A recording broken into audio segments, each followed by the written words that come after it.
Tim Lander is a poet and street musician. You can find him here at Diana Krall Plaza in downtown Nanaimo on most sunny days. He had a stroke about a year ago and has not written much poetry lately, but he believes strongly in the value of artistically constructed words. The streets are littered with words which are blowing from my pockets. Sodden words stick to the grey concrete sidewalk and clog the autumn gutter. Everybody sometime in their life has to express something that's deeply felt within them, and that's when they write poetry. And that's what poetry is deep feeling. It's deep feeling that's transmitted into language.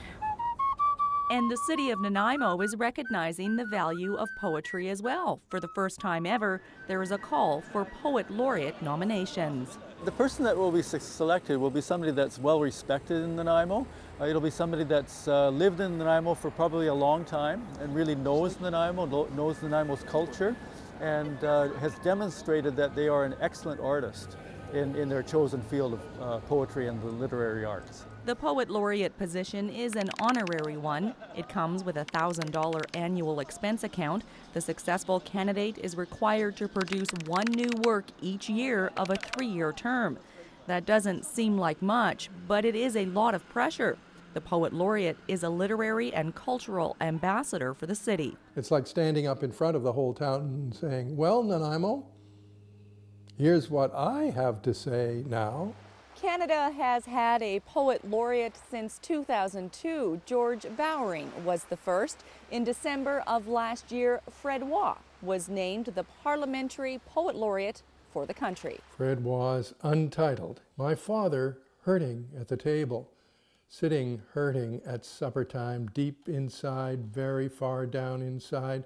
A generation before us, everybody memorized poems in school constantly, and if you talk to a person who's over 75 probably, there's lots of them around, they can, even though they might not remember what they did that morning, they will remember poems they learned when they were 10 or 12, and they can recite you the Lady of the Lake or some of those great long Victorian poems from beginning to end. Will our first Poet Laureate be a serious person recording factual history, or will they be more comedic and more lighthearted? After all, Nanaimo is known as the city for bathtub races and having a pirate for mayor. Well, one thing you can say about Nanaimo is that it's never been afraid to pull out all the stops culturally.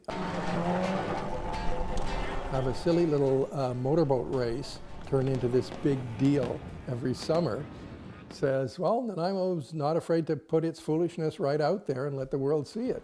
But while the position of Poet Laureate is not one to be taken lightly, Bob KUHN says there is quite a lot of artistic freedom. Throughout history, it has been the artists whose voice becomes mainstream thought. European dignitaries have been quoted as saying, we don't know what to think about some current situation because we haven't heard from our artists yet. And the assumption is when you hear from the artists, when the poets and the visual artists are showing you something, then you understand more. We have a long and interesting history, both with the First Nations people and with the miners. You know, it's a long and sometimes difficult history, and they can best be expressed in poetry. The city expects the call for Poet Laureate nominations to garner quite a lot of interest. Application forms are available through the city's website. The deadline is January 31st. In Nanaimo for Shaw TV, I'm Kate Burgan.